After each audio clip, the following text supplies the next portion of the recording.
René Guénon, Le théosophisme, histoire d'une pseudo-religion. Chapitre 28, Théosophisme et protestantisme.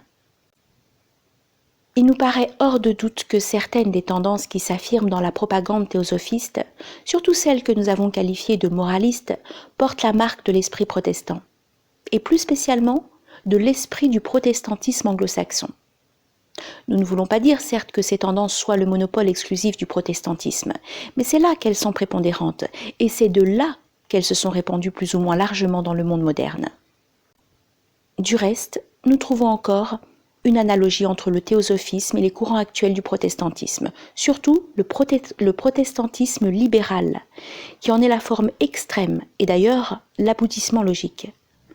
Dans le fait de substituer une religiosité vague à la religion proprement dite, en faisant prédominer les éléments sentimentaux sur l'intellectualité, au point d'en arriver à éliminer celle-ci à peu près entièrement. N'est-ce pas là aussi ce qu'ont voulu dire au sein du catholicisme même les modernistes dont la mentalité, nous l'avons déjà dit, est au fond toute protestante ? Toutes ces tendances se tiennent de fort près. Et il n'y a pas lieu de s'étonner que les théosophistes, qui se disent catholiques, car il y en a, proclament en toute occasion leur sympathie moderniste ou modernisante. Nous avons dit aussi que, d'une façon générale, le néospiritualisme s'apparente au protestantisme. C'est surtout dans les pays protestants que les sectes qui s'y rattachent prennent naissance, se développent et se multiplient d'une façon invraisemblable, ce qui est l'indice d'un grave déséquilibre de la mentalité religieuse. Mais de toutes ces sectes, le théosophisme est peut-être, avec quelques groupements spirites que l'on pourrait qualifier de piétistes, celle où l'influence de l'esprit protestant apparaît le plus manifestement. Si l'on examine les méthodes que le théosophisme emploie à sa diffusion, il est facile de voir qu'elles sont identiques à celles dont usent les sectes protestantes.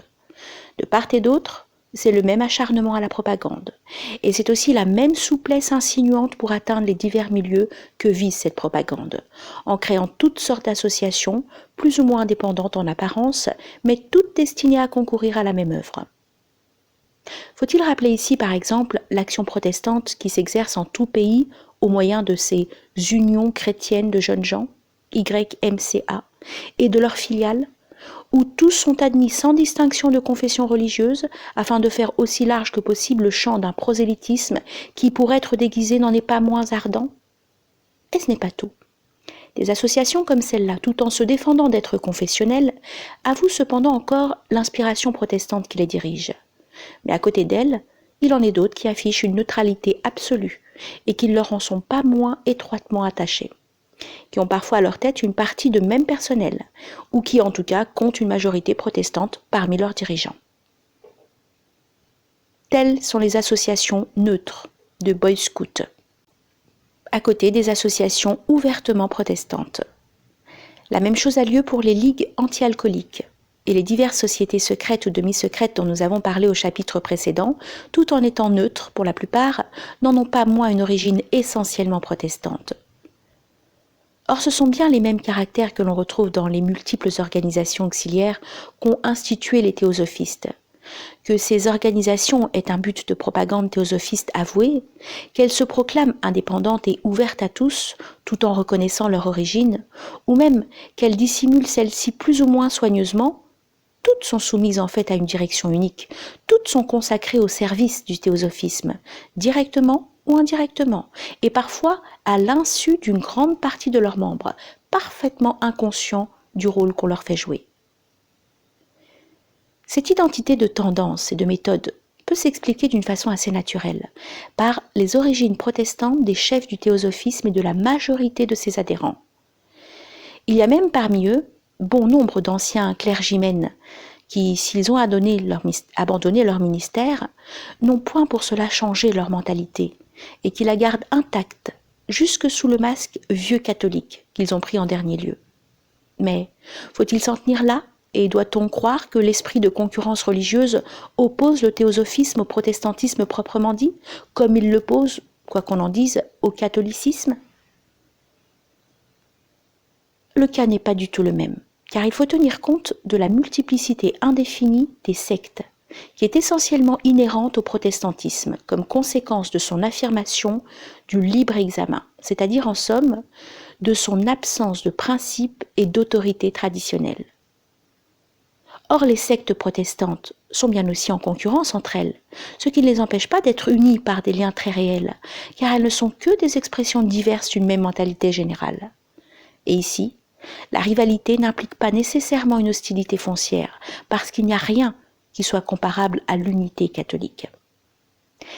C'est pour les mêmes raisons que les églises schismatiques qui se disent catholiques, nous ne parlons pas bien entendu des églises orthodoxes orientales, tendent invinciblement à se rapprocher du protestantisme et présentent d'ailleurs le même phénomène de dispersion. Il serait même difficile de tracer entre ces schismes et les communions protestantes une ligne de démarcation bien nette. Les anglicans, par exemple, n'aiment-ils pas s'affirmer catholiques ? Au fond, l'attitude du théosophisme à l'égard des sectes protestantes ne diffère pas sensiblement de celle qu'ont ces différentes sectes dans leur rapport entre elles. Et c'est pourquoi les hindous peuvent le regarder, dans son orientation actuelle tout au moins, comme une secte protestante nouvelle qui est venue s'ajouter à toutes celles qui existaient déjà.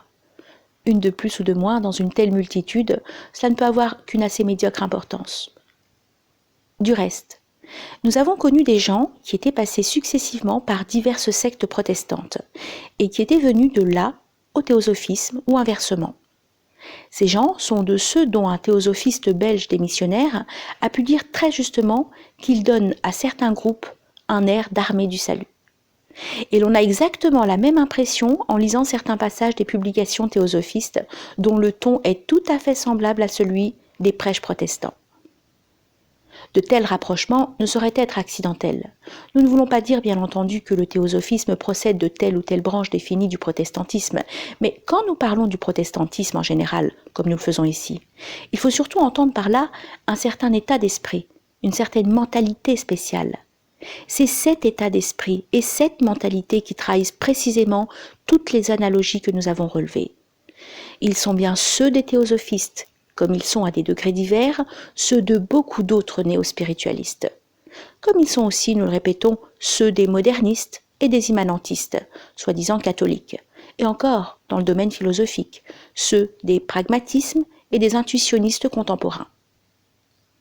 Cela n'empêche pas d'ailleurs que dans ces courants de pensée, ou à leur point de départ, il peut y avoir des influences individuelles ou collectives s'exerçant d'une façon plus ou moins cachée, et favorisées dans leur action par l'enchevêtrement de tous ces groupements et de toutes ces écoles.